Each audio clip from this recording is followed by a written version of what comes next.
I discovered that the term letting yourself go doesn't necessarily mean losing yourself.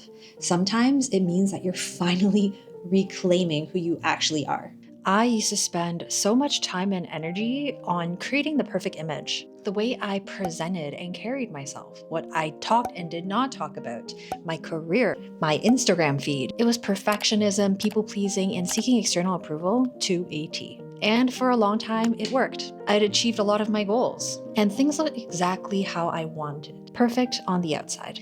I was so focused on chasing the next big thing, what was most socially desirable, until one day I realized I was there, and I had created a life that didn't even feel mine. I had no energy to partake in social gatherings, and when I did, I felt so anxious and self-conscious that I couldn't even be myself. In my job, although I was performing well, I never felt like I could be myself. And that's because it was true.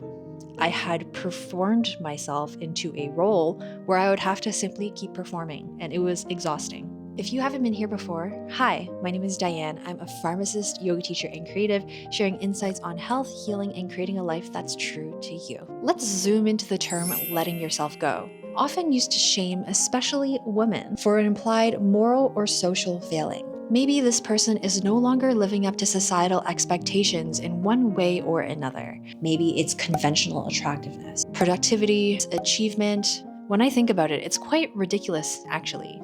It implies that you can actually let go a part of yourself, as if you are your achievements, your appearance, your possessions, or your jobs, anything external. So if we step out of this frame for a second, what are you actually letting go of?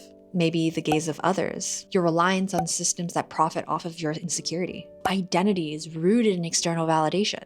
And I know from experience that this is actually the most powerful thing you can possibly do.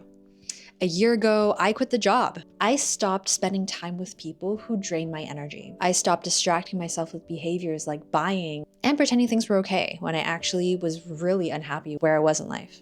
The key is I was letting go of all the things that didn't matter. People's opinions of me, maintaining an unrealistic standard on myself, a job that I didn't find fulfilling or engaging. I let all of that go. And since then, contrary to maybe what society wants you to think when you hear about someone letting themselves go, I've become the happiest and healthiest version of myself. All the energy I spent to stuff myself into a little box that I felt like I had to fit in, I instead reinvested on things that actually matter to me, like my health, like the way I relate to and care for myself, creative projects, building and maintaining relationships that are actually nourishing, and rediscovering my values and realigning my life with them.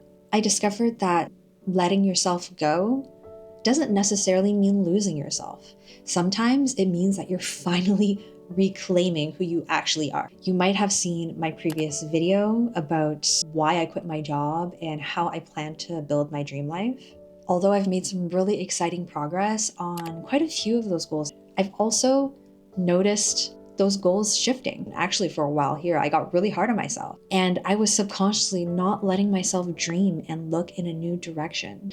But the truth is, the only constant in life is change. There can only be spring if there was winter. And there's no reason that should be different for our dreams and aspirations, for our life. If you find yourself in a position of being in that really sad place, really unhappy place, just not fulfilled, low energy, it's a sign that it's time for something in your life to die and something new to be born. Maybe that's a way of thinking and a mindset.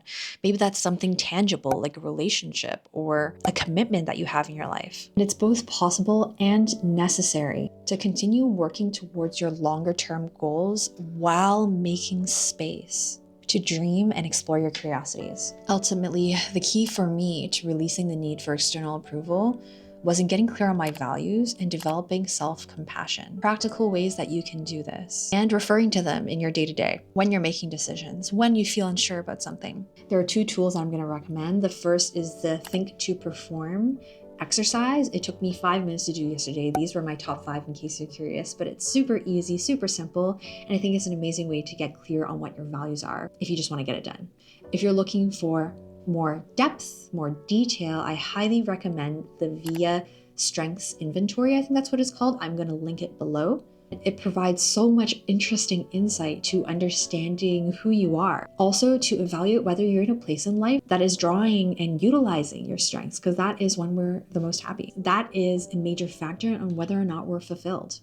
Another resource that I found really helpful was Tara Brach. She has some really incredible free podcasts on Spotify that talk about self-compassion. Also, let me just say, I am not saying that you need to do all of these. I'm just giving multiple options so that you can pick and choose and see what resonates most with you. The third option is a journaling exercise. So the next time you find yourself feeling very critical towards yourself, self-censoring in one way or another, just really in your head about something, grab your journal, pause and ask, is this my voice or is it a voice that I inherited? And if it's an inherited voice, from where?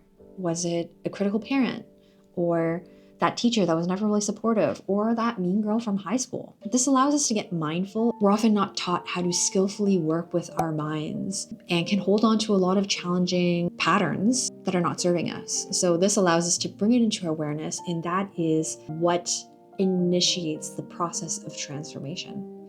And the fourth tool that I'm going to offer is participate in any activity that allows you to connect with your body, slow down, and connect with your ability to feel. For me, the primary tool that helps me do this is yoga. I go back to it again and again, and it just has so much potential to change your life. But other practices include morning pages, which is outlined by Julia Cameron in her book, The Artist's Way. I spent an hour and a half this morning doing my morning pages at the park, but it definitely does not have to be that much. It can be 5 minutes, 10 minutes in the morning. Other examples are meditation, nature immersion, or expressive art practices.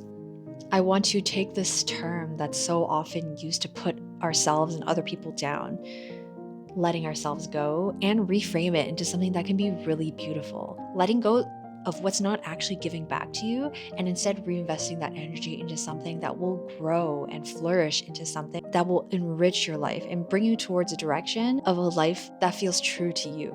I just know that this reframing is something that I've needed. I hope that this video provided some value, and I'm sending you so much love on your journey. We'll chat soon. Bye.